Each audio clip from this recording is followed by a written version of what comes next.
Hey there everyone, welcome back to Utility Sports. I owe you guys a huge apology. There was no mock draft Monday this week because of the Timberwolves series coming to conclusion on Sunday. I worked about 28 hours over the weekend and I was swamped with writing and my actual day job and then of course other YouTube content. I have just fallen a little bit behind with the postseason, trying to keep up on top of all of the games and my coverage of the Timberwolves. So it's been crazy busy, but we're here now. It's Wednesday and we got the mock draft just like promised this week. It's coming out anyway with an NBA draft lottery simulation as well. So this is going to shake up the order a little bit, create some havoc, create some fun at the top. This is from Tankathon's website. So there's going to be comments saying, whoa, why'd you rig the lottery like this? I have no control over this. This is a third-party website, but let's jump into it now. I don't want to waste any more of your guys' time. Let's go ahead and sim that lottery. First overall, the Portland Trailblazers jump up to number 1.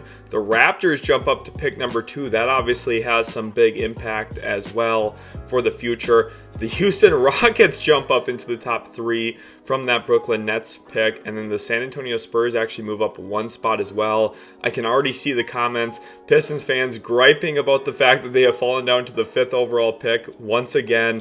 I'm sure that they are not very pleased at this lottery simulation. The Wizards jump down as well. The Hornets fall down. We've got huge shakeups in this mock draft. That's part of what makes it fun though. So I do hope you guys enjoy the mock. Now I've got some work to do and I'll see ya once we actually start that mock draft. Alright, here we are now with that 2024 NBA mock draft. Now I know there's going to be some comments saying that lottery simulation wasn't realistic. Listen, I've been doing it based off of order of standings. That's not very realistic either because guess what? The draft lottery hasn't happened yet. So nothing is very realistic at this point in time, but that's okay because we are trending in the right direction. And let's start with those Portland Trailblazers who moved up to pick number 1. Now in a lot of these mocks, the Detroit Pistons have been picking first overall because they have the worst record in the NBA.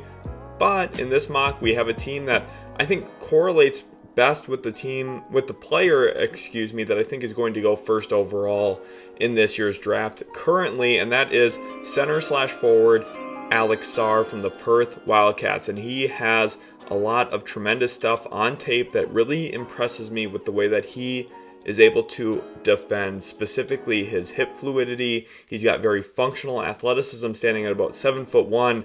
I think he's going to come into the NBA and really become a staple of a good team defense with his ability to give a coach multiple ways to scheme him. You can use him in deep drop because he's super tall, lengthy, and athletic. You can use him at the level of the screen as a hedge and recover guy because he has the ability to flip his hips and get back downhill and get back to the roll man.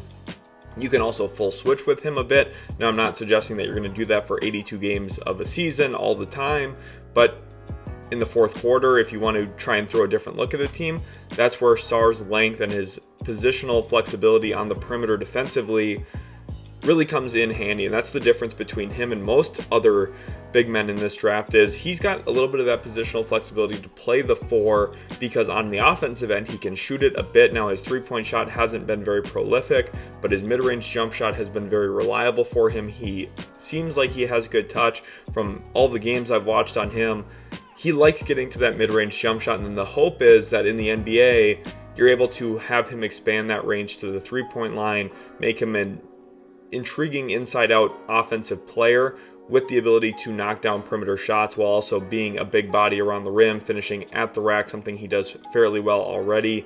But again, he's a little reliant on touch, so that's not something that's going to be, a surefire lock on day one of his NBA career. But I think with the defensive upside that he possesses, the offensive strengths that he has that I think you could flush into and build something out of, Portland here gets a big man who is going to be a key part of their franchise going forward next to Scoot Henderson. Regardless of the DeAndre Ayton, Robert Williams thing, I think for Portland at this point of their rebuild, it should be all about best player available. My assumption is most GMs and scouts will have Alex Sarr at the very top of their board this year because I feel like he's one of the safer prospects with his size, length, defensive versatility. He just checks a lot of the boxes that teams are going to be looking for, especially first overall. It's a safe selection, but one that makes a good deal of sense for Portland at this point in time. Let's jump into pick number 2. We have the Toronto Raptors here now. Obviously, have a second pick in this draft as well, so Raptors fans, stay tuned for that second pick in the teens. But at pick number 2 here, where do the Raptors look to go? And I think Toronto's one of the hardest teams to mock for right now because there's not like a glaring, obvious positional need. They have Jakob Poeltl at center. They have a pretty good collection of forwards when you look at Scotty Barnes, RJ Barrett. Obviously, they have Emmanuel Quickley. One glaring concern I have, though, Gary Trent Jr. is headed toward free agency, so perhaps there's an open spot in the backcourt. We'll see what happens with that. Obviously, there is a potential that he just stays in Toronto anyway. So it's really difficult to pin what the Raptors need, especially when you consider the fact they drafted Grady Dick last year. They've made a bunch of moves. I think there's really a big TBD yet on this entire project there in Toronto. I don't think they're done building. Obviously, they have Bruce Brown as well. This team just has a lot of good quality players. So how do you find a player that's going to maximize or fit into those other players? So second overall in this mock draft, I went with upside, going with guard/forward Ron Holland, someone who has a lot of downhill athleticism.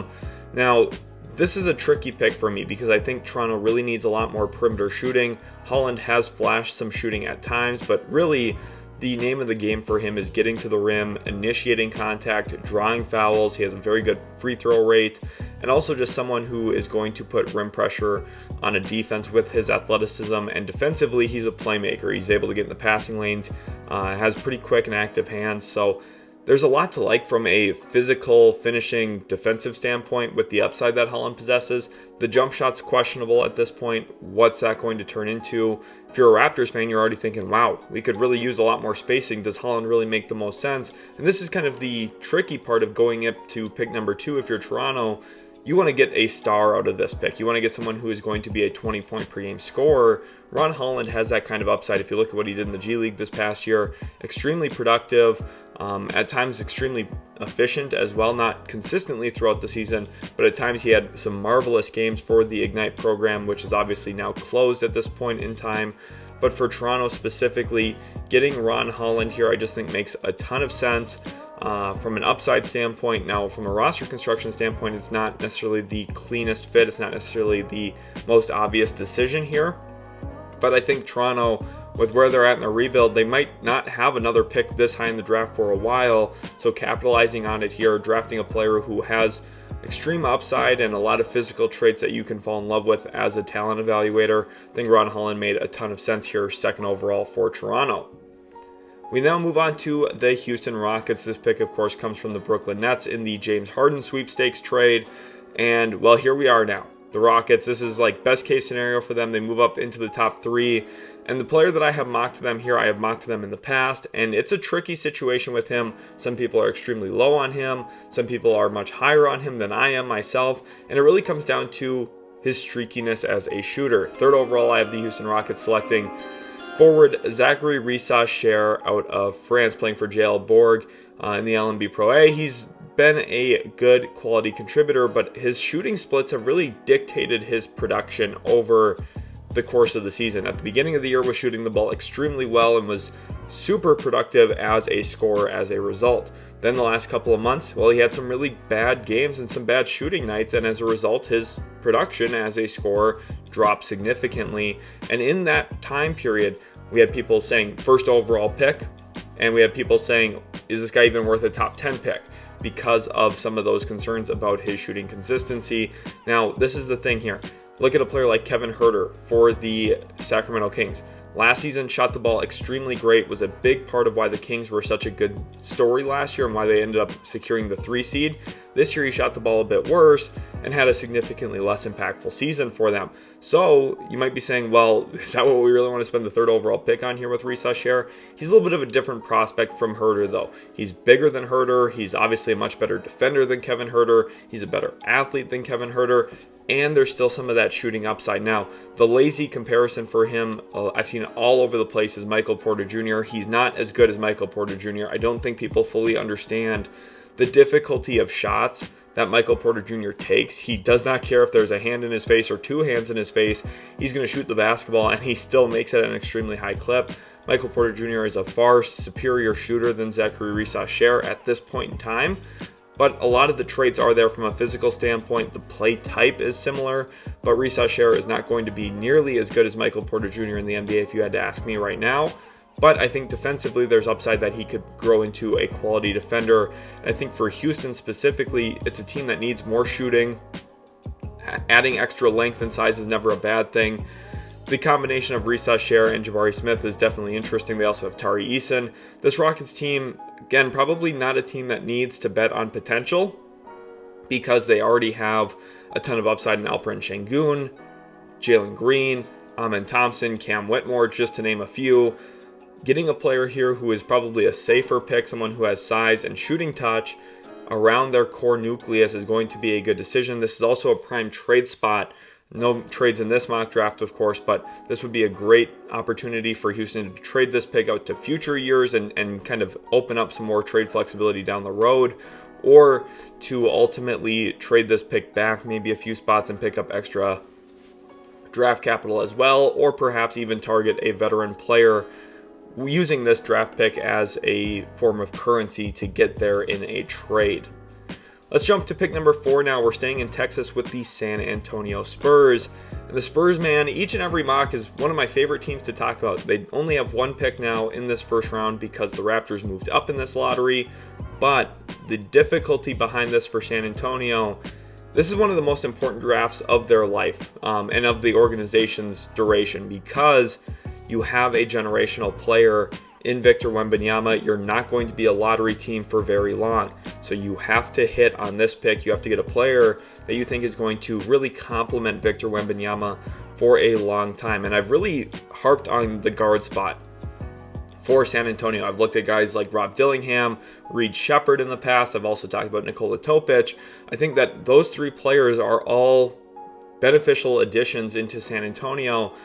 This mock, I settled on this player here. I want to know Spurs fans' thoughts in the comment section below. Who would you want the Spurs to pick 4th overall here with how the board is currently sitting? 4th overall, I have the San Antonio Spurs selecting guard Nikola Topic, playing for Red Star in the EuroLeague. Obviously spent some time in Mega Basket earlier this year where he was really a dynamic pick and roll player, and that is my reasoning here for selecting Topic to the Spurs 4th overall, predicting again what these teams will look to do. Topic is a player who, with his passing skill set, probably the best passer in this year's draft from a creativity standpoint as well as an efficiency standpoint.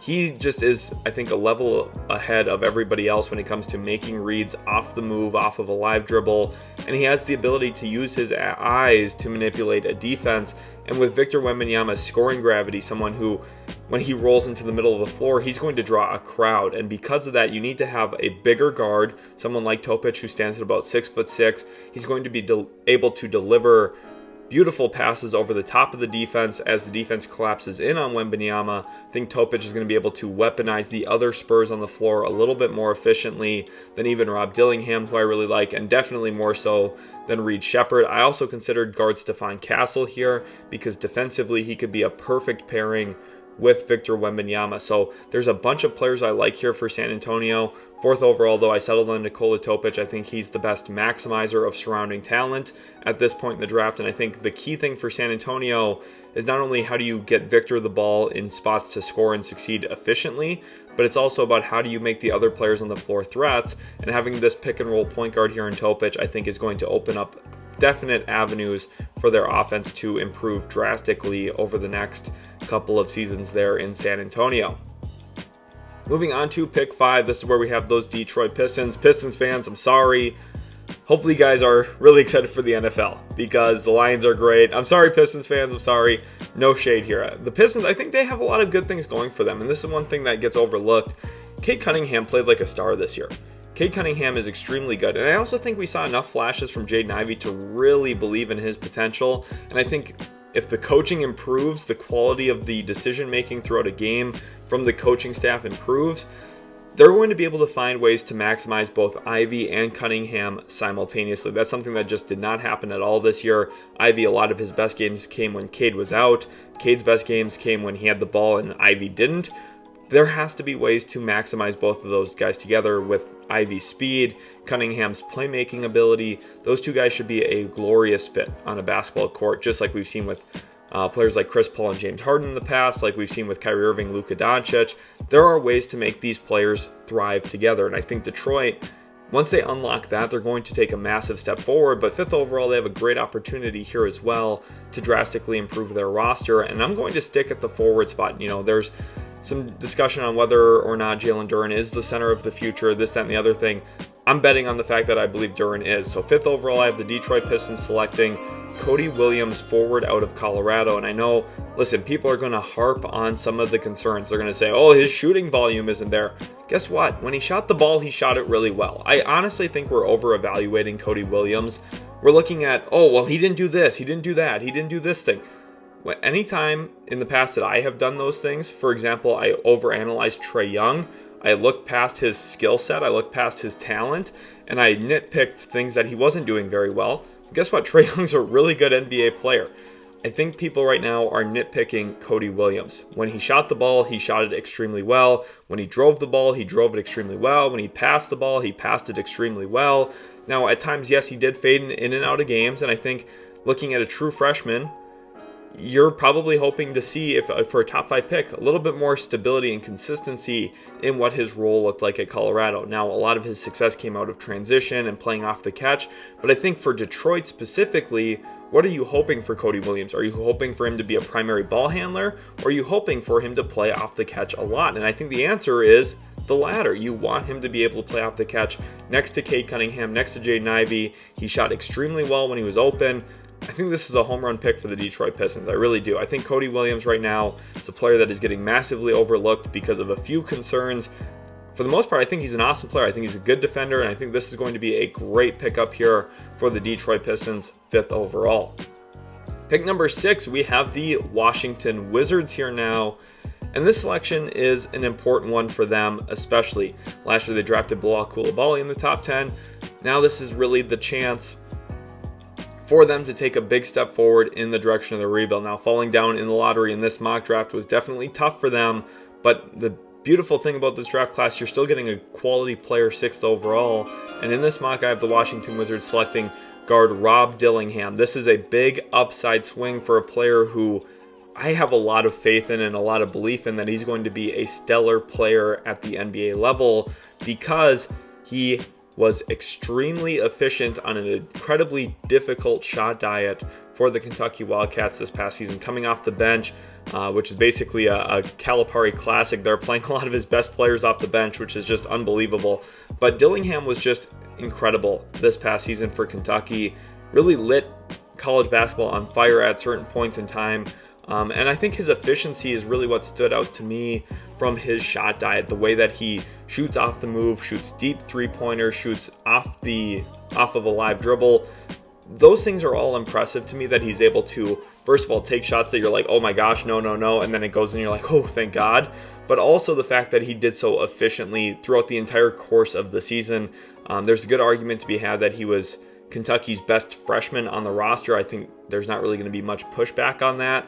And then when you also look at the way that he's able to play with the ball in his hands, not from just a scoring standpoint, but as a facilitator as well. He averaged over 6 assists per 40 minutes. I know right now people are going to say, oh, he's a volume scoring guard. He's a shot maker off the bench, 6th man type.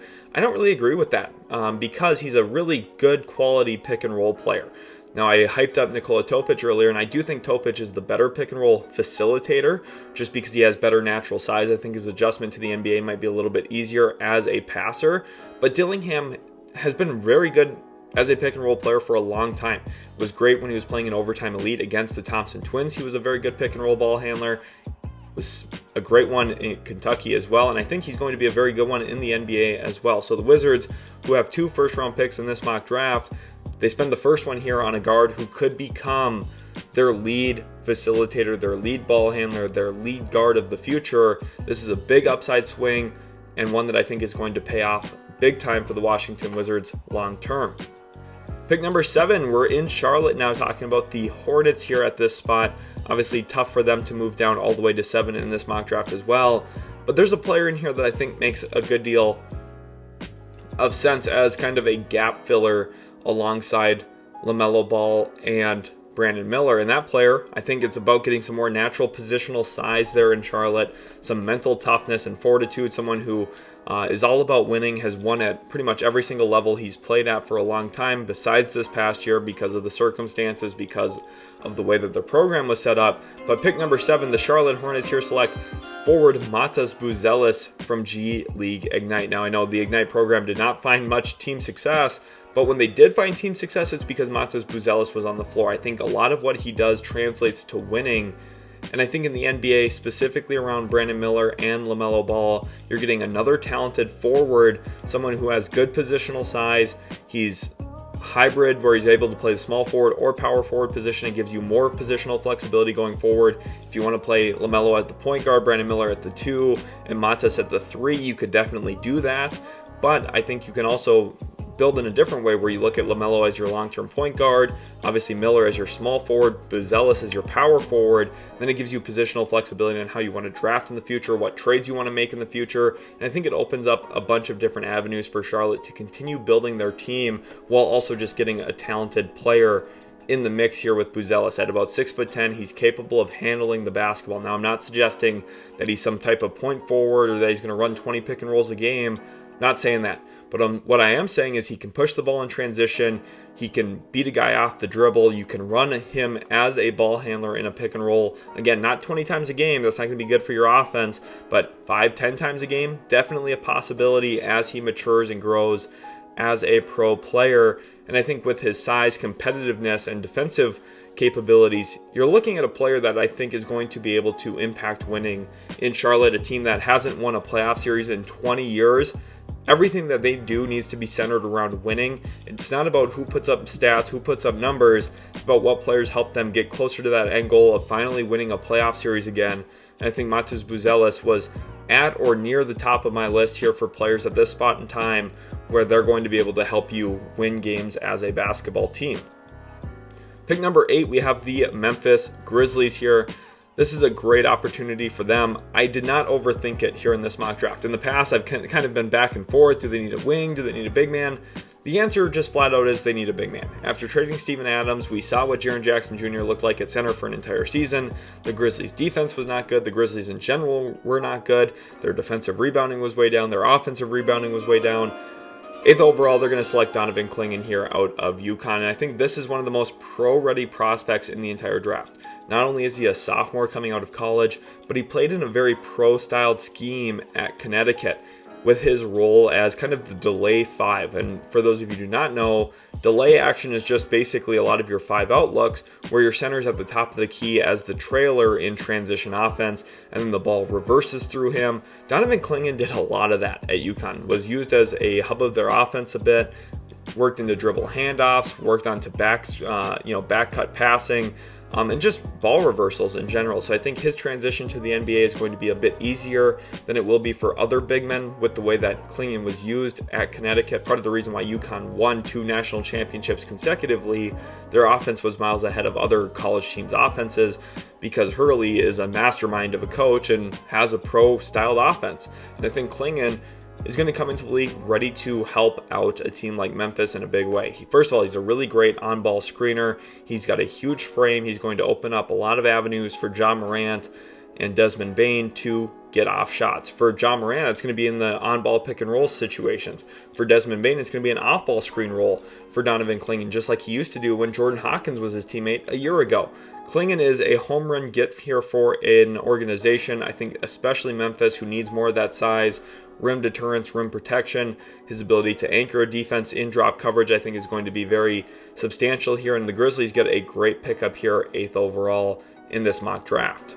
Pick number 9, let's talk about the Utah Jazz here now. In last week's mock, I had them selecting Cody Williams. He's a Danny Ainge type of player, but with him off the board now at this spot of the draft, the Jazz, they're going to go about trying to find ways to complement their other pieces already on the roster a bit. Lauri Markkanen, how do you complement him? How do you complement Keontae George in the backcourt? How do you go about building this team up in a beneficial way with Walker Kessler already, Taylor Hendricks? I think the Jazz have a lot of interesting defensive pieces already on their roster. Definitely looking at Kessler as your big anchor, drop defender. Taylor Hendricks has this, I think, big-time upside as a 3-and-D prospect, someone who's going to blossom into a weak side rim protector, but also a quality point of attack defender who's capable of staying attached to players' hips. And then you look at, obviously they have Chris Dunn on the roster. We'll see what his long-term future looks like there in Utah, if he's staying there for a while or not. But then in addition to that, you've just got other pieces on the roster that I think are quality defensive players. How do you go about supplementing that? And I think you get one of the best point of attack defenders in this year's draft. 9th overall, I have the Utah Jazz selecting Stephon Castle, guard out of UConn. So we have back-to-back UConn Huskies going here in this mock draft. And I think for Utah specifically, the reason that he makes so much sense is his positional size and positional flexibility offensively. He is a total gap filler, just like we highlighted with Matas Buzelis and his impact on winning that he'll hopefully have in Charlotte. I think Stephon Castle was right at the top of my list as well as guys who are going to impact winning. He just does a lot of things on a basketball court that when you're evaluating a prospect, they might not stand out as like, oh, this is an elite skill or this is an elite trait, but they are things that just happen to help you win games. For example, he gets on the offensive boards as a guard. He gets on the defensive boards as a guard. Those are important things, and every single NBA coach will highlight those as important aspects of winning. The other thing Castle does extremely well, navigates screens. He's able to stay connected to the ball handler better than most. He navigates screens extremely well. If you go back and watch that national championship game against Purdue, part of why Braden Smith didn't really find as much success as you would have expected from him in that game is Castle's ability to stay connected to his body and make things tough for him. And Braden Smith was one of the best guards in college basketball this past year. Stephon Castle completely dominated that matchup from start to finish. It was a big reason why the Huskies won so significantly in the national title game. I think the Jazz here, this is a player, first of all, that does fit Danny Ainge's draft history. A comparison for Castle is somewhat similar to Marcus Smart. Now, Smart, I think, had a little bit more of a prolific college career as a scorer, as a facilitator. Castle did more winning. And I think the way that Marcus Smart came into the league and helped a team win is the exact same ways that Castle will as well. Someone who is going to defend without fouling. He's going to rebound the ball. He's going to get your offense into sets. And I think the one thing with Castle as well is I think he has a better understanding of his role than Marcus Smart. I think Marcus Smart at times would kind of try to take over a game in certain ways back when he was in Boston. And as a result of that, sometimes the ball wouldn't find Jason Tatum or Jaylen Brown when it needed to. I think Stephon Castle has a better self-sense of, hey, this is who I am as a player. This is how I can help my team win. And he's going to do those things. So for Utah to get him here 9th overall, I think is a home run pick for them at this spot. Moving on to pick number 10, we have the Atlanta Hawks here now. And their future is a big question mark right now. What's going to happen with Trae Young? What will happen with DeJounte Murray? Is player X, Y, or Z going to be there long term? I don't really know the answers to any of that. So it's just a talent pick here at this spot. 10th overall, I have the Atlanta Hawks going with Reed Sheppard, guard out of Kentucky. And I think this kid is super underrated right now in the draft process. In a previous mock, this is about a month ago, I mocked him 3rd overall. And people thought I was crazy.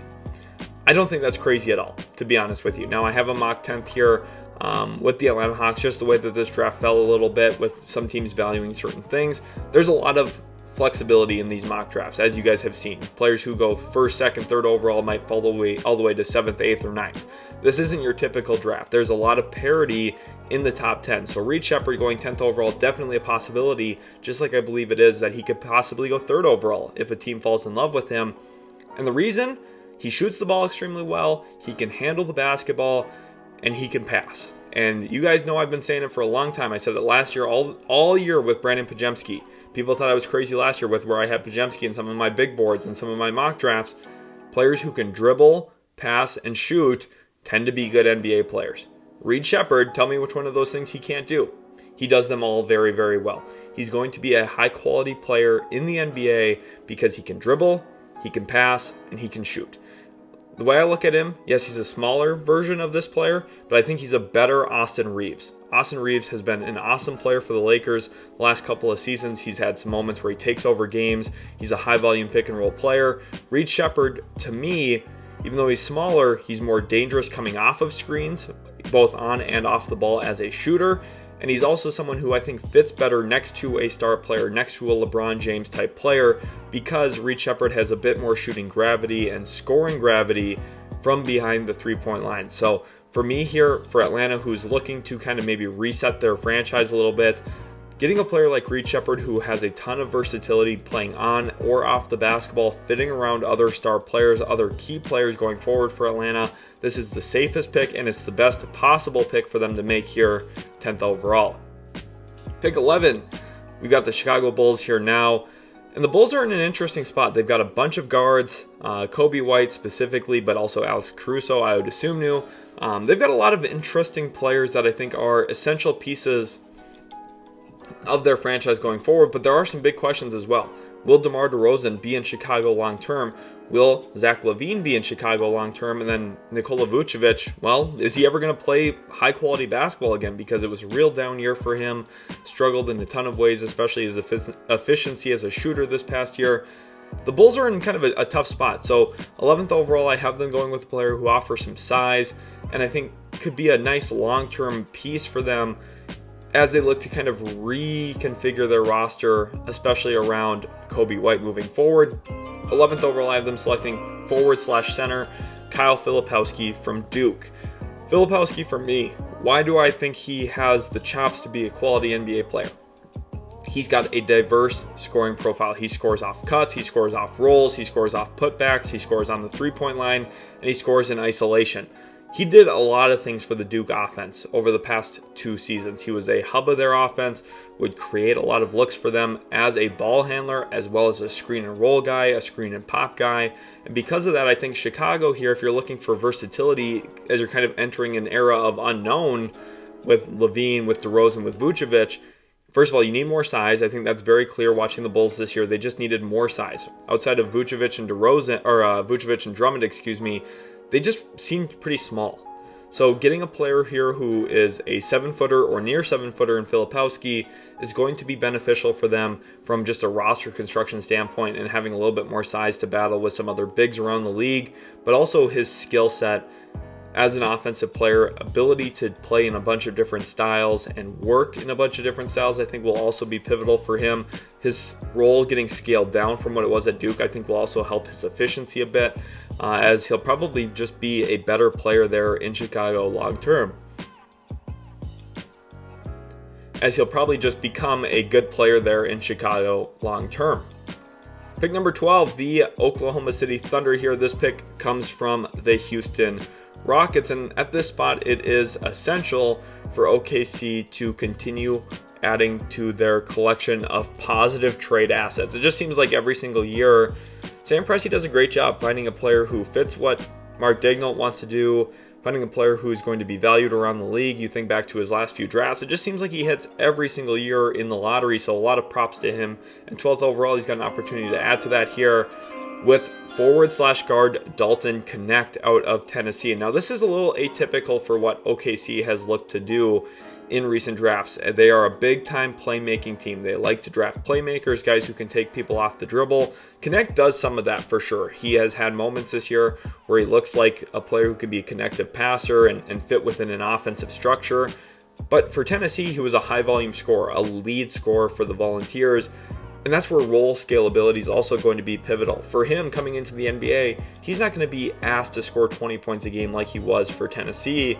And as a result of that, I think he's going to be a super beneficial player toward winning with what his skill set provides at the NBA level, because he's going to have a ton of shooting gravity and a ton of scoring chops off the catch as well. And I think with the way that OKC likes to drive and kick, having one more high volume, high efficiency 3-point shooter is going to really open things up for the Thunder. Think about Isaiah Joe and his impact in OKC over the last couple of years.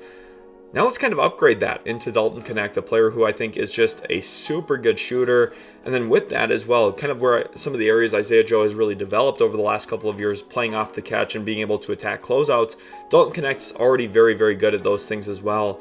part of why he was so successful at Tennessee was his ability to come off of screens, catch and make a decision. Hey, my defender's here on my hip so I can drive, or my defender went under the screen so I've got an open jump shot. I think this gives more creativity to Mark Daigneault, who's already one of the most creative coaches in the league. This is going to open up their offense just even a little bit more, make things easier even for Shai Gilgeous-Alexander and Chet Holmgren and Jalen Williams. The Thunder, well, they get richer here with this pick. Dalton Knecht, a home run selection for the Thunder, 12th overall. Moving on to pick 13, we have the Sacramento Kings here now. Definitely an interesting spot for them. I just had an offseason preview come out on them. I would recommend checking that out if you're a Kings fan, because I deep dived into what the Kings offseason could potentially look like. And with this pick here, they have a good chance to address a big need from a skill set standpoint. And people oftentimes look at needs as positional based.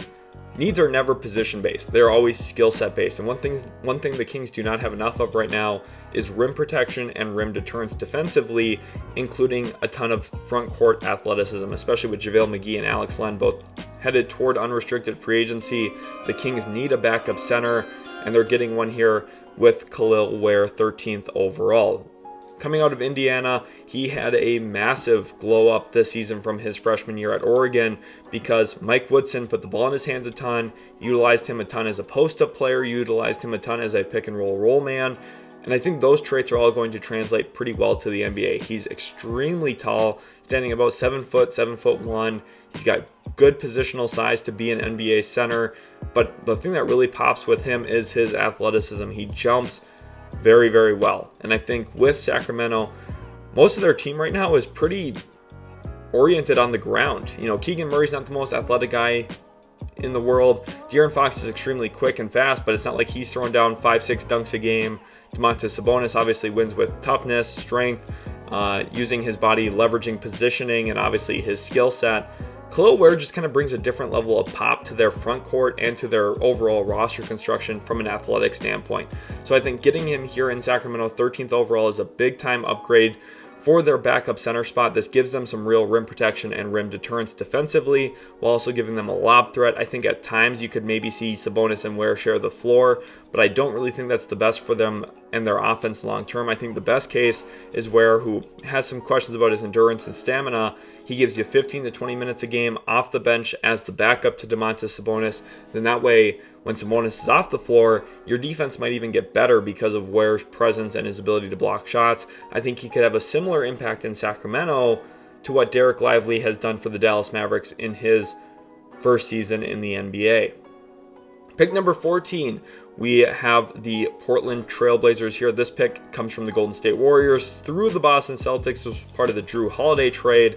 And now the Blazers, who are locked into a second lottery pick in this year's draft, have a good chance to add more talent. Remember, they went with Alex Sarr, 1st overall in this mock, and now 14th overall. We're staying in the front court with forward Tidjane Salaun out of Cholet. So they're taking another overseas prospect here, and I think this is a great get for them as well. I think one thing watching Portland this year, they have a collection of guards. You think about Anthony Simons, Scoot Henderson, Shaedon Sharpe, obviously the forefront of the discussion there in Portland. They don't have a ton of wings, and unfortunately in this mock we didn't really get them a true small forward, but we were able to get them 2 bigger bodies, someone who in Sarr stands at 7'1", Salaun around 6'10", and both of them have outside perimeter skill sets. And I think that's one thing that if you're looking to maximize Shaedon Sharpe and Scoot Henderson specifically long term, finding them front court players who offer good defensive upside, both Salaun and Sarr do, while also still having the ability to stretch the floor around Scoot Henderson,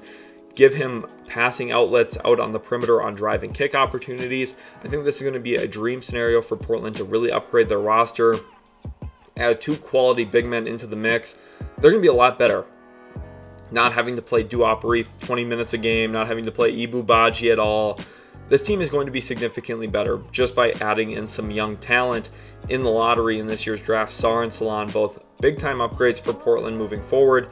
Guys who can stretch the floor a bit for them, but offer good positional size, defensive versatility, and I think Portland, one of the big winners of this mock draft so far. Pick 15, we have the Miami Heat here now. Outside of the lottery, the Heat Look, at the time I'm recording this, they're on the cusp of getting eliminated in the NBA playoffs by the Boston Celtics, and I think one thing that's just very clear is this Heat team is just lacking a little bit of talent compared to some of the other top teams. Every single year it seems like, oh, well, Eric Spoelstra has to overcome this talent deficiency to find a way to lead his team to victory. Now, a lot of that is oftentimes Jimmy Butler having huge performances as well. He's been out in this first round of the playoffs, so you can't really discredit Miami a ton here. But throughout the regular season, they just weren't great either. And at some point, they're going to have to realize they have to have a good regular season, set themselves up for a beneficial first-round series, get out of the play-in mix, and the Heat are going to start seeing good results consistently in the playoffs. Obviously, the last couple of years, they've had some pretty good results. But I think going forward, it's going to be tough to rely on the way that they've found those results in the postseason. But 15th overall here, they're getting a talent swing on guard Jared McCain out of Duke, a player who, like I highlighted with Reed Sheppard, a lot of his game really hinges on the scoring gravity as a three-point shooter. Super productive three-point shooter in his lone season with the Blue Devils this past year. And I think for Miami specifically, if you're looking at finding ways to win math equations a bit more on the NBA floor, they have to shoot more threes, and having another three-point shooter on the roster will help them with that. Jimmy Butler, Terry Rozier, Bam Adebayo are all high volume three-point shooters. They all typically look for mid-range jump shots or shots at the rim. And the issue with Bam and Jimmy specifically, they probably don't get to the rim enough. So finding someone like McCain who at least stretches the floor a bit more for you around Hero and Duncan Robinson already, this gives Spoelstra one more offensive weapon to use as a three-point shooter on his roster. I think this is a good get for them. Doesn't solve all of their needs. They definitely need some more positional size. They definitely need some help in the front court, given the fact that Caleb Martin's a free agent this offseason. The Heat might be in a point of struggle where they're going to probably be lacking some important things for matchups with the Bucks or Celtics in the future, but getting more shooting, I think, gives the Heat more offensive weapons around Jimmy and Bam that are definitely much needed there with the Heat. Pick 16, the Philadelphia 76ers on the clock now. Obviously, these picks here, 16 through 19, got reshuffled because of some tiebreakers. So the Sixers now own the 16th overall pick in this year's draft. And with that selection, they're going to select forward Tyler Smith from G League Ignite. This is a player a lot of people are much higher on than I am. Tyler Smith, left-handed forward, good athletic profile. He jumps extremely well. He's got good physical traits in terms of his downhill athleticism and just his overall strength. I think he's going to be able to bulk up a bit more even. My comp for Tyler Smith is actually Terrence Jones, who spent obviously some time with James Harden and the Houston Rockets during Daryl Morey's tenure. Part of the reason why Tyler Smith, I think, makes some sense for the Sixers is he's a player who probably fits as your power forward next to Joel Embiid long term, because Smith can shoot the ball, he can handle the ball a little bit. Those are traits that Daryl Morey is going to bet on and believe in when drafting him here 16th overall. For me, I kind of pigeonhole him into a power forward. Maybe you could find some success with him playing small ball center, but I'm not sure that's necessary in Philly, given the fact they have both Embiid and B-Ball Paul on contracts long term. So this is just kind of an upside pick here for Philadelphia, a team that they have cap space this offseason. Perhaps they would look to trade this pick as well. That's a real possibility here. But Tyler Smith, I do think, makes some sense at this selection. Moving forward now with pick number 17, this is where we have the Los Angeles Lakers. Now, an important designation with this selection, the New Orleans Pelicans technically have the right to this pick, but they have until June 1st to decide if they want this year's draft pick or next year's draft pick, because they have the option to choose either the 2024 first round pick or the 2025 first round pick of the Los Angeles Lakers from the Anthony Davis trade. So given the fact that this draft has been coined as a weaker draft, not something I necessarily believe, because I think there's a lot of good players in this draft, but given the fact that that kind of narrative does exist, and also given the fact that this pick is not in the lottery, I think that the Pelicans will push off that decision, and they'll decide to keep that 2025 first round pick and allow the Lakers to keep their pick at number 17 in this draft. So the Lakers here, after drafting Jalen Hood-Schifino in the teens last year, will now select guard Isaiah Collier out of USC with this selection. And I know some Lakers fans are already probably punching a hole in the wall. This pick, I'm going to say it right now, doesn't make any sense. And you might say, then why would you mock it? Because this is exactly something Rob Pelinka would do. This is a former top recruit, 5-star recruit coming into USC, played at SoCal. This pick doesn't make any sense for the Lakers, especially if they're trying to win around Anthony Davis and LeBron James. Isaiah Collier is probably one of the worst selections that they could make, but I felt very similarly last year when they drafted Jalen Hood-Schifino in front of Cam Whitmore, in front of Brandon Podziemski. I just did not understand that decision either, and I really would not understand drafting Isaiah Collier here. Even though Collier, I think, has some real upside, especially with his ability to play make, handle the basketball, create shots, get downhill. Those are all positives about him. There's ways that Collier could be a super impactful and winning player in the NBA if he lands in the right situation. Unfortunately, the Lakers are not the right situation for him, and he's not the right player for the Lakers. The Lakers need more shooting, and more shooting. That is the biggest flaw with this team's roster. Now that they've been bounced from the playoffs by the Denver Nuggets, I have no concerns about saying that, because if you look at how many threes they shot this year compared to the other 29 teams in the NBA, it is disgraceful that around LeBron James and Anthony Davis, they did not have high-volume three-point shooters. They did not have highly consistent three-point shooters. You look at D'Angelo Russell and his playoff performances this year and going back to last year, the Lakers just did not value enough three-point shooting around LeBron James. And I think the clear and obvious decision here would be to add shooting onto their roster with this selection, someone who can play immediately because he provides offensive spacing to the floor. They won't do that though, because Rob Pelinka has never valued shooting. He continues to not value shooting. He didn't value shooting when he traded for Russell Westbrook. He didn't value shooting when he signed a bunch of guys in the offseason. He didn't value shooting when he drafted Jalen Hood-Schifino last year. He values length, size, athleticism, and perceived potential. And Collier specifically has a ton of that perceived potential, and I do think he could become a good player, but right now he's not a good defensive prospect. And offensively, my concerns about what does he do when the ball's not in his hands, well, those are big red flags if you're trying to play next to LeBron James. Now, LeBron does have a player option. He could technically opt out and not be a Los Angeles Laker next season. If that does happen, this Collier pick actually does make a good deal of sense. But in my opinion, if you're the Lakers, you should be going all in on trying to win one final championship with LeBron, even if that's not super feasible. When you have LeBron James on your roster, that should be your prerogative, is to try and win a title. Drafting Isaiah Collier does not move the needle in that direction, in my opinion, but he is a good replacement for LeBron. He's not going to obviously be LeBron James, so take what I'm saying here with a grain of salt. But from a play style perspective, he would be the guy that you'd put the ball in his hands, assuming you don't have LeBron James next year. So this is a tricky situation for the Lakers. I have them going with Collier because high recruit. This is something Rob Pelinka would do. I don't think it's very smart, but I think over the last 3-4 years, Rob Pelinka has continually done things that are not very smart, and as a result, the Lakers have missed the playoffs multiple times. They have been first-round exits multiple times. Last year, they found a way, luckily, to get into the conference finals. That was crazy. Part of that is because they faced some unhealthy teams, some teams that were dinged up in the postseason. The Lakers here drafting Isaiah Collier is not a home run pick for them, but it could be a pick pointed at the life after LeBron James there in LA.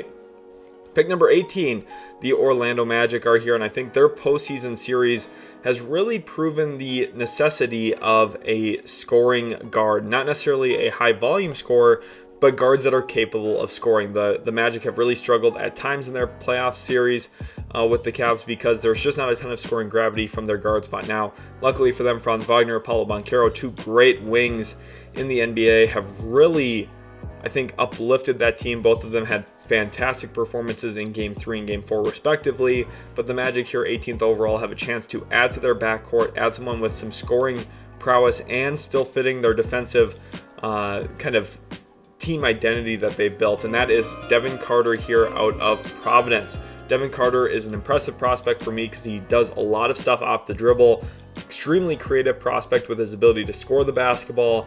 Was a high shot creating guard at the college ranks, but he also has the physical tools to be a quality point of attack defender. He navigates screens pretty well. He definitely does a good job staying attached to the ball handler's hip on drives and then being able to impact those shots. There was multiple times this year that it looks like he's dead in a play and all of a sudden he's blocking the shot at the rim because he's able to stay just connected enough to make a play on the basketball. So for Orlando, a team that wants to build up this elite defense, Devin Carter definitely fits into that, but I think he gives you a little bit more scoring punch than what they've really gotten from the guard position with guys like Markelle Fultz, for example. So Devin Carter, definitely a good pickup here for Orlando.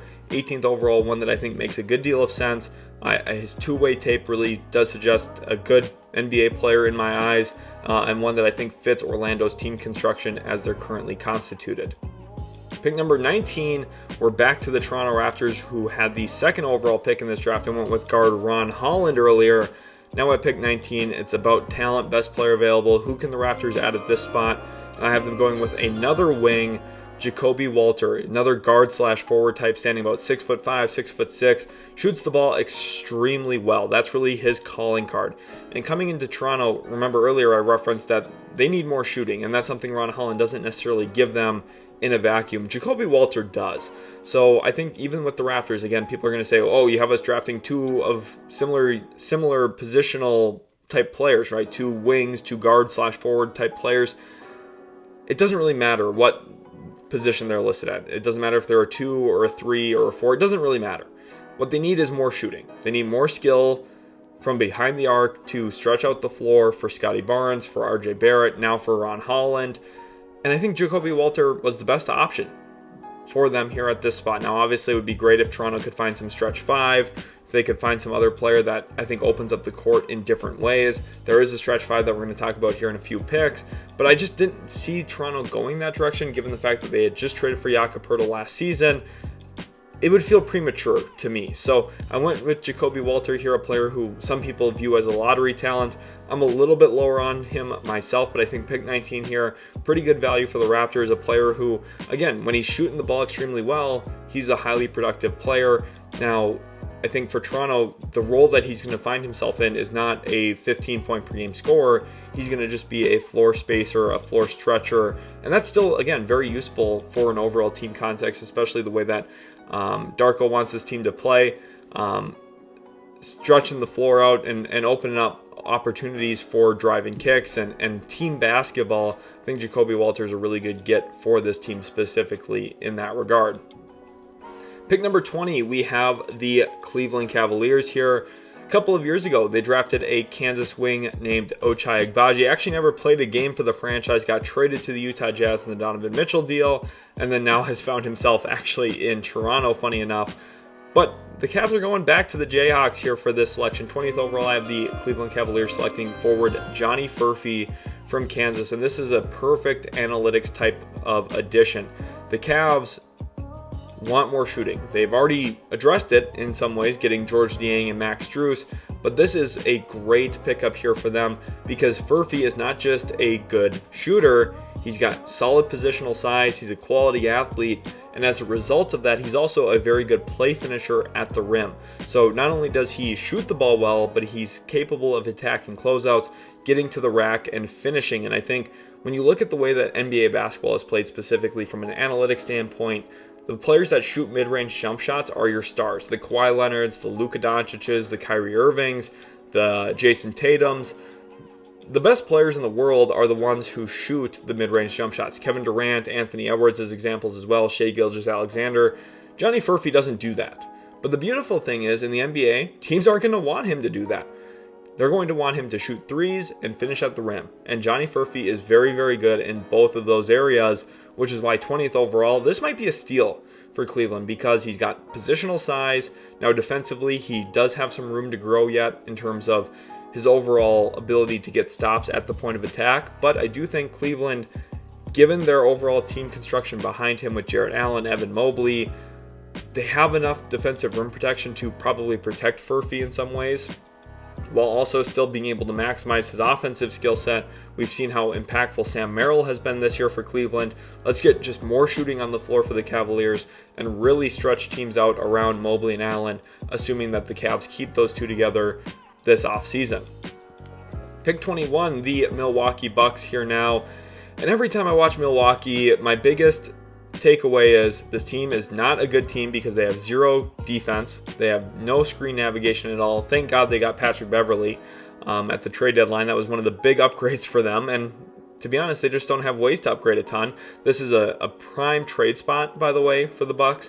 But the other thing that stands out to me is this team's just not very athletic, which sounds crazy to say, because a team with Giannis Antetokounmpo, you would say, oh my gosh, this team is going to be super athletic because Giannis is probably the most athletic player in the world.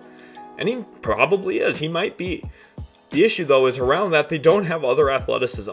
Their most athletic players typically don't play very much. Andre Jackson Jr., Marshawn Beauchamp, Doc Rivers has pretty much cut the cord on those two guys for the most part. Now, they have played under Doc Rivers a bit, but they were playing a lot more under Adrian Griffin. Part of why Milwaukee was winning more is they had more athleticism on the court.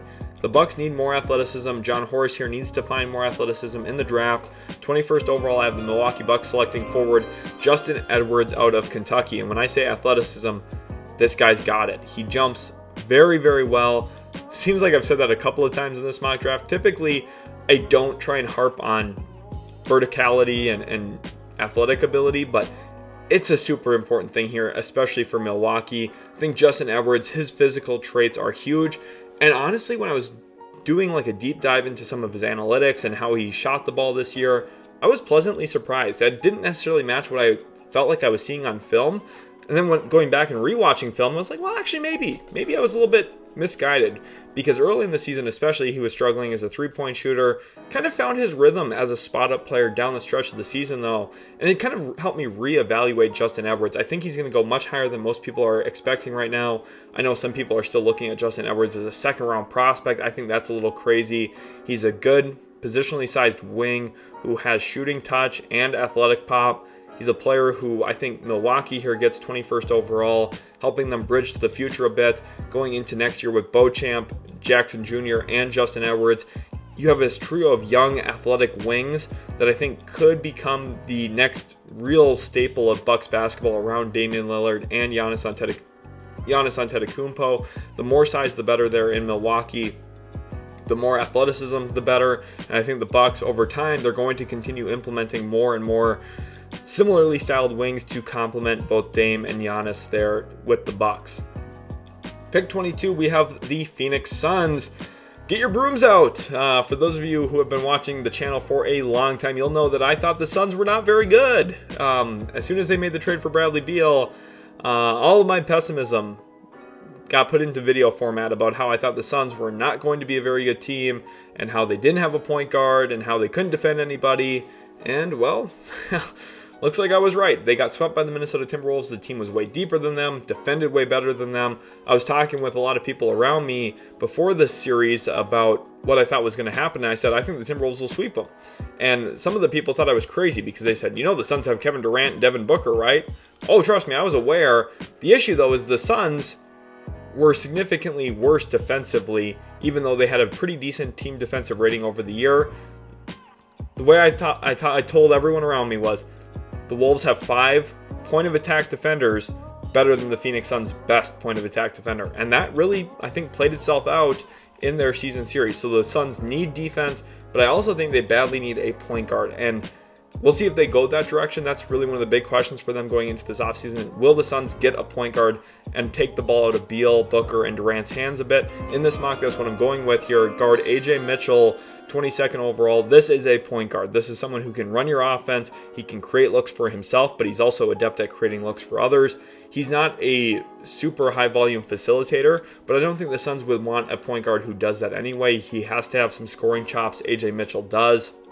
For me, very reminiscent player to Jalen Brunson. Now, I think Brunson definitely a better shooter, a far superior overall player because of that shooting touch, but AJ Mitchell scores in the same way. They're both left-handed, which obviously helps my comp. AJ Mitchell's actually a little bit bigger than Jalen Brunson, but Brunson found more college success, both as a scorer and as a winner. So I think AJ Mitchell, obviously playing for UC Santa Barbara, he's not going to find the heights that Villanova did, but from an actual skill set standpoint, his ability to play off of 2 feet, utilize his pivot, has good touch around the rim, an efficient scorer in the paint because of that. I think they're very comparable players from their actual skill set. Now, I'm not saying AJ Mitchell is going to be as good as Jalen Brunson. I'm not going to say he's going to make an All-NBA team or anything crazy like that. But I think AJ Mitchell is a perfect value pick here for the Suns, a team that badly needs to improve at the point guard spot by flat out just getting a point guard. AJ Mitchell should be a day one starter for them. Junior coming out of college. He's ready for the NBA, and I think he's going to be an impactful get for Phoenix if they do lean into drafting him here 22nd overall. 23rd overall, we have the New Orleans Pelicans. And with this spot specifically for New Orleans, how do they look about building this roster up a little bit more? And I think one of their big dilemmas after getting swept from Oklahoma City is spacing the floor at the center spot and finding someone who really fits their style of play, which is running through dribble handoffs and zoom action, playing at the top of the key and delay action. They need a big man who can be a threat from the top of the key, a better big man than Jonas Valanciunas long term, and I think they have that option here. 23rd overall, selecting center Day'Ron Holmes II out of Dayton. And if anyone knows anything about Dayton Flyers basketball, they run a continuity ball screen offense under coach Anthony Grant. And with that, that means Day'Ron Holmes has a ton of experience setting screens, both on the wings and the middle of the floor, and then making reads off of that as either a roll man or a pop man.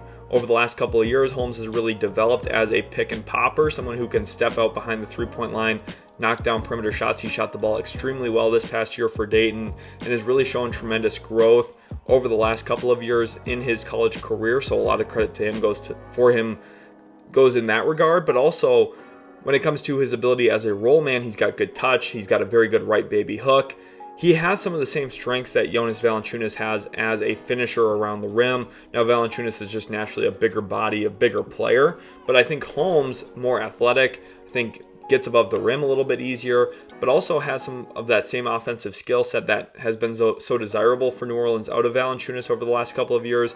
I think safely translating into Day'Ron Holmes as your starting center over the next couple of seasons for New Orleans would really open up the paint a bit more for Brandon Ingram, for CJ McCollum, but most importantly, for Zion Williamson. I think Holmes is just a more prolific threat from the perimeter. I think he rolls quicker. I think that's going to put more pressure on defenses in that zoom action with his ability to get to the rim front a little bit quicker and just put drop bigs in more of a bind. And I think those things are going to be essential for New Orleans going forward. And I think Day'Ron Holmes, the second home run pick here for them. This is a perfect scheme fit. He's the type of player that they could really use. If they're not drafting a center, they're probably going to look at a point guard. But I think Holmes the second really stands out to me as a guy who could transform their offense and also just help them out defensively quite a bit as well with his rim protection and size. Pick number 24, we've got the New York Knicks, who also own the 25th pick in this year's draft. So the Knicks are now looking at back-to-back selections here. Who do I have them going with that pick 24? I have them going with center Zach Edey, and this is an interesting pick here. Some people might not like this, but I think this is a great selection for Tom Thibodeau and the New York Knicks. You think about Knicks basketball, what do you really point to? Dominating the offensive glass, stout rim protection. They're not going to give up easy two-pointers. Zach Edey, look, if there's a scheme that he's going to fit into, it's probably the New York Knicks, who will be able to utilize him as a screen and roll guy with Jalen Brunson. I think that would be really dynamic because Edey, for those of you who do not know, actually ranked in the 99th percentile as a pick and roll man this year. I know everyone's going to say and point to his post-up frequency and his post-up volume as what he is good at. He's actually not that good as a post-up player. He ranked in like the mid-60s percentile-wise, which isn't bad. I'm not suggesting he's a terrible post-up player, but he has a right baby hook, and that's about it. Maybe a little bit of an up and under step through. What he's really great at is setting screens, rolling downhill, and catching lobs above the rim. That's where his value really comes. He's got great hands. He's able to catch a variety of passes, and he's such a big body. He sets fantastic screens. So I think in New York, he could be a tremendous screen and roll big for them. He could be really good in drop coverage for them with the amount of defensive players that they have on their roster. Think about OG Anunoby, obviously as the headliner there, but Dante DiVincenzo, Josh Hart. They've just got a lot of guys who have a ton of activity, and they've got good, big, strong-sized bodies around him as well to make shooting mid-range jump shots a little bit more difficult. Because if you're really looking at what Zach Edey's going to give up defensively, it's pull-up three-pointers and it's pull-up twos. And you're okay with that if you have good screen navigators. And OG Anunoby is one of the best in the world when it comes to point of attack defense. So I think Edey's chemistry with OG Anunoby defensively will be really good. So for the Knicks to take Edey here makes a ton of sense, especially given the fact that Isaiah Hartenstein is a free agent this offseason and is likely headed toward a big contract somewhere in unrestricted free agency. The Knicks draft Zach Edey here. He's a plug and play into their system. He's a plug and play player because of his size and age. and his obvious college experience. This is a great pickup for the New York Knicks. I'm not the biggest believer in Zaccharie, but if there's a team that I think makes a ton of sense for him in this draft, the New York Knicks really stand out to me as a great landing spot. Pick number 25, we're staying on the New York Knicks here now, and with their own selection in this year's draft, they're going to continue to get better defensively. And I talked about the chemistry between Edey and OG Anunoby on the defensive side of the floor. How about we get another freakish defender there in New York? This one is going to take a little bit of development time for. He's not NBA ready yet from the offensive perspective. I think that there's a lot of growth that still needs to happen for him offensively. But that player is forward Ryan Dunn out of Virginia. And Knicks fans probably just stood up and started clapping after these last two selections, drafting Zach Edey and Ryan Dunn. These are two players that fit perfectly into a Tom Thibodeau coach team. And if you guys haven't noticed, the best teams in the NBA are typically the ones where the GM is getting players who fit the coach's style. For example, in Boston, Joe Mazzulla wants to shoot a ton of threes. They went out and got Kristaps Porzingis to be their center instead of Robert Williams. Guess what happened? The Boston Celtics won 60-plus games this year and dominated the Eastern Conference. The Knicks, built with a ton of Tom Thibodeau-type players, second in the Eastern Conference. In the West, everything is built around Mark Daigneault's system for OKC, drive and kick basketball, first in the West. The Nuggets are built around Nikola Jokic, and Malone does a great job maximizing that, second in the West. The Wolves are built with a bunch of two-way players who can defend, but also have enough playmaking offensively to open up quality shots. That's a big thing Chris Finch believes in. Third in the West. The Knicks here drafting two players that fit Tom Thibodeau. That's the winning strategy. You need to draft players that fit your coach's system and style. And the more you can do that, the better your team will be. The Knicks knock it out of the park here with two picks that honestly just fit Tom Thibodeau and their roster construction extremely well.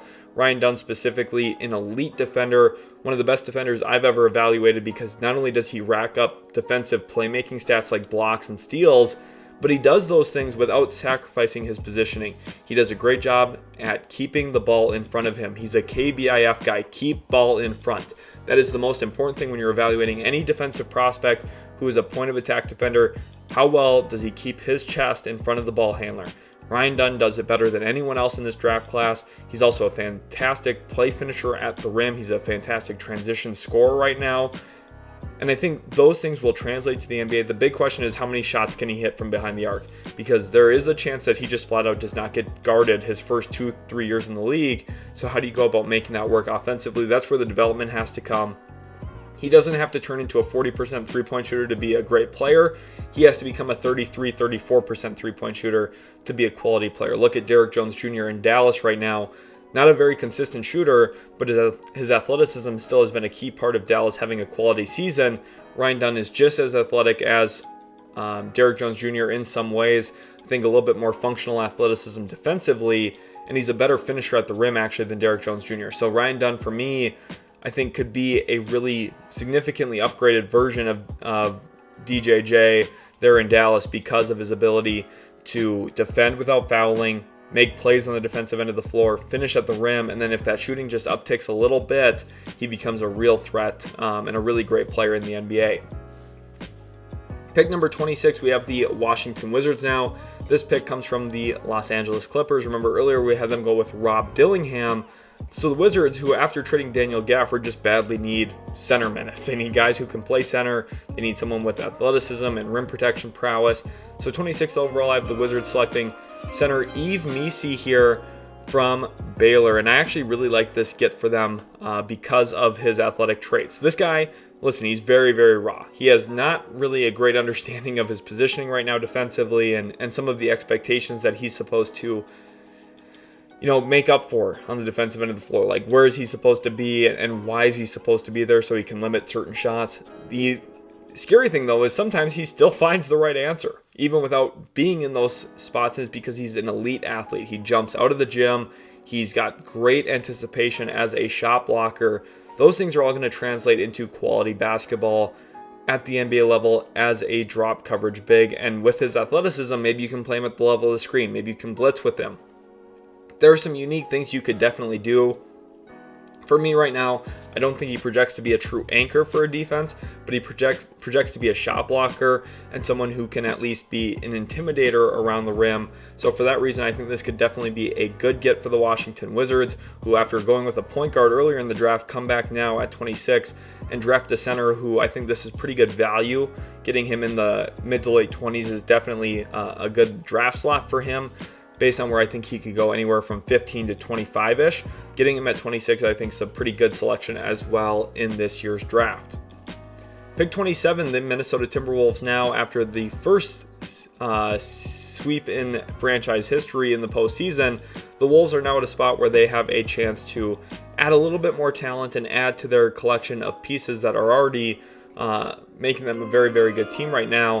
27th overall, I have the Minnesota Timberwolves selecting guard Carlton Carrington. I referenced earlier the importance of playmaking and two-way play in Minnesota. Carlton Carrington, to me, is a player who I think could fit into both of those styles for the Wolves. I think he's a competitive defender. I think he's got a lot of the length, size, and physical traits you're looking for. Now, obviously, there's going to be some much-needed development to come along for Carrington as a point of attack defender and just an overall team defender in general. But then offensively, really the playmaking is what stands out. His first ever college game, he posted a triple-double. He's just an impactful player. Finch oftentimes references the importance of smalls getting on the glass and rebounding. Carrington does that at an extremely good rate. He's got good positional size to him as well to help him in that regard. And then with the Timberwolves' long-term roster construction, Monte Morris is a free agent this offseason. Jordan McLaughlin's a free agent this offseason.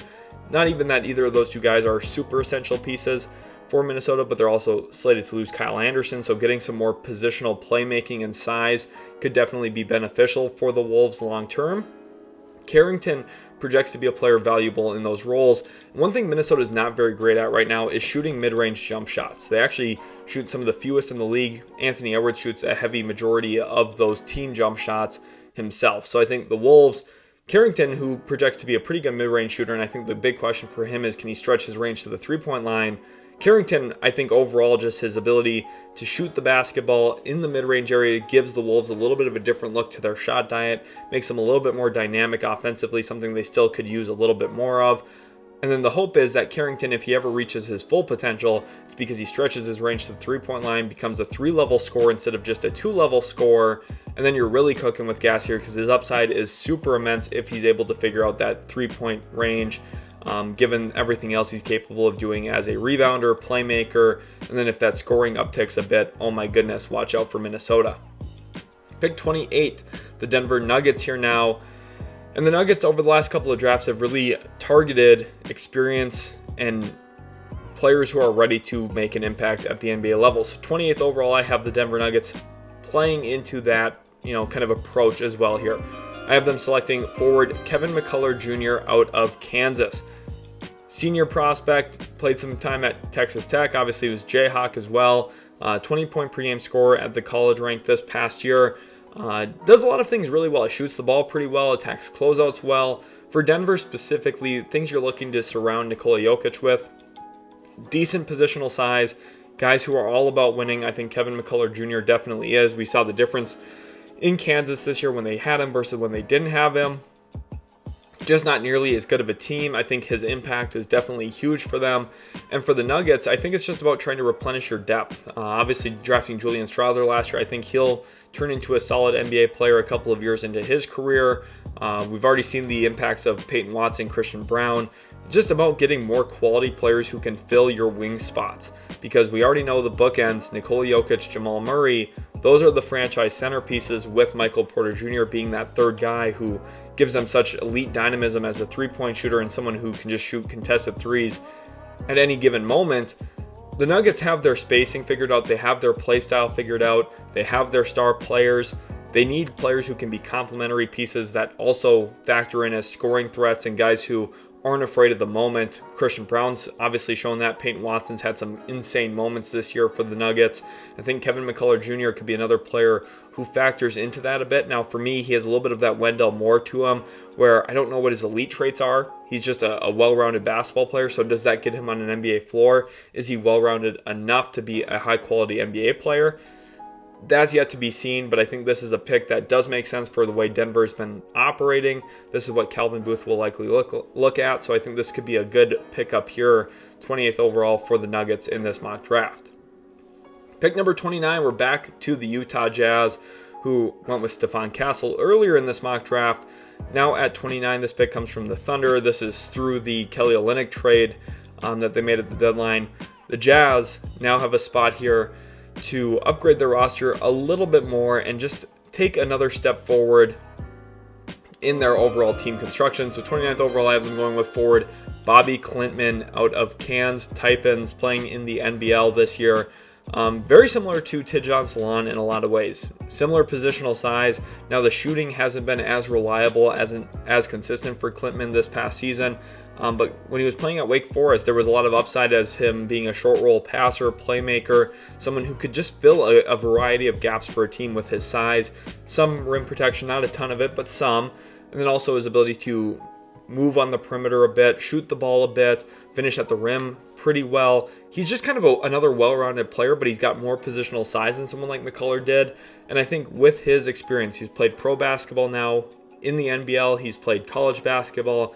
This is a player who, coming into Utah, could definitely give them a little bit more of that necessary size around Lauri Markkanen and obviously Walker Kessler. They have Taylor Hendricks as well. The Jazz are building this unique team with a bunch of size, defensive versatility. Earlier we went with Stephon Castle to improve that as well. Bobby Klintman, I just think, fits into that kind of mold here for Utah as well. This is a pick based off of upside and potential and just overall best player available, arguably at this spot of the draft too for Utah.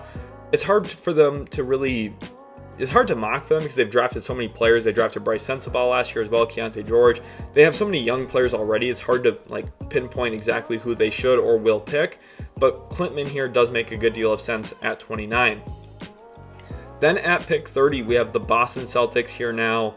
They've had a fantastic season. The Celtics probably still the favorite to come out of the Eastern Conference. I would not be surprised if they do, just because they're a really, really darn good basketball team that values a ton of shooting, length. They have the requisite positional size to challenge other teams as well. The Celtics are just extremely well built. Brad Stevens just does not miss. He's one of the best, brightest minds in all of basketball. So 30th overall, who do I have him selecting here? I have the Boston Celtics going with forward Tristan da Silva. This is a skill set pickup here for the Celtics after losing Grant Williams in free agency last offseason. I think one thing we could look at for the Celtics needing a little bit more of is some positional size coming off the bench as kind of their 8th or 9th guy. Tristan da Silva fits that because he's a sizey playmaker, able to pass, shoot, dribble a bit. This is another dribble, pass, shoot guy where having those three traits in a player is definitely going to help move their skill set and their trajectory forward in the NBA. Now, I don't know if Tristan da Silva does it at a great enough level that he's going to be a super reliable dribble, pass, shoot player in the NBA, but I do think for Boston specifically, if you're looking for ancillary pieces to fit around Tatum, Brown, Holiday, Porzingis, and White, you need cheap labor. That's an important thing here for Boston. I also wouldn't be surprised if they trade this pick out into a second rounder.